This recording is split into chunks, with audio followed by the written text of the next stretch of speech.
سلام. درسته که علی گدا اند ویراج دادن تو کوچه، پس کوچه های علی چپه. درسته که هی میخواد خودشو به اون را بزنه و درد اصلیشو پنهون کنه، اما وقتی اوضاع بیخ پیدا میکنه دیگه کاری از دست علی گدا بر نمیاد. یعنی مجبور میشه سفره دلو وا کنه و جا به جا انگوش بذاره رو درد اصلیش. موضوع جالب توجه در این روند منافع متناقضی است که علیه مسئله هسته‌ای ایران در منطقه شکل گرفته است.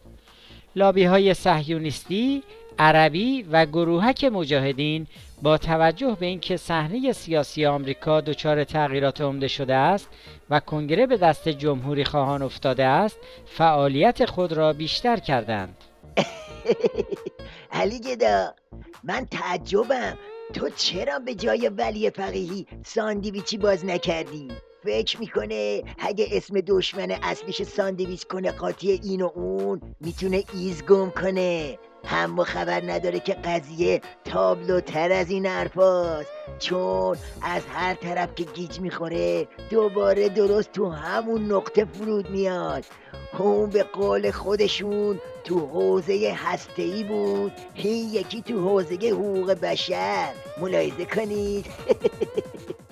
عموم تحولاتی که راجع به بحث نقض حقوق بشر در ایران ادعا میکنند بعد از سال 88 به این طرف اتفاق میفته و حتی حضور فردی مثل احمد شهید با سوابقی که داره از این سال و بر اساس همین مستندات نسبت به بعد مد نظر قرار میگیره. پس ما در اینجا با یک قرائت جدید روبرو نیستیم، ما اینجا با بازسازی، ترمیم، بروزرسانی و به نوعی تأمین در واقع یک خوانش و قرائتی که در 35 سال پیش اینها مد نظر قرار دادن روبرو هستیم. در رسانه‌ها منعکس شده در خصوص بعضن جلساتی که ایشون و یا معاون ایشون با برخی عناصر و چهره‌های شاخص گروه‌های تروریستی مثل سازمان مجاهدین خلق در کشورهای اروپایی داشتن.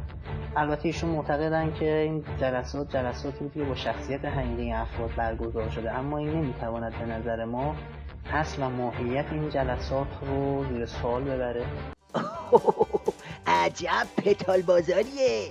تو که ارواح عمت میگفتی دشمنان نظام از بین رفتن، حالا چی شده که دارن فتنه ضد ولایت ترمیم میکنن؟ چی شده که گزارش احمد شهید و واسش مینویسن؟ تازه همه اینا یه طرف، قفل مذاکراتم کار اوناست.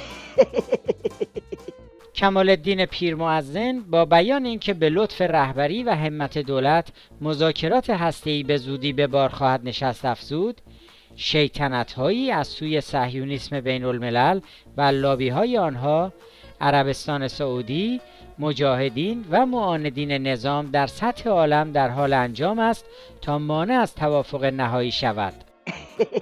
بله، از هارت و پورتای آخوندا که بگذریم میرسیم به اصل قضیه، یعنی قلب ماجرا، یعنی اون دردالامراض خامنه‌ای. اینجاست که باید گفت سگ داند و پینه دوست که در انبان چیست. یعنی همه برانای ولایت النهایه تو همین دشمن اصلی گره میخوره، همینه که امام پرونه.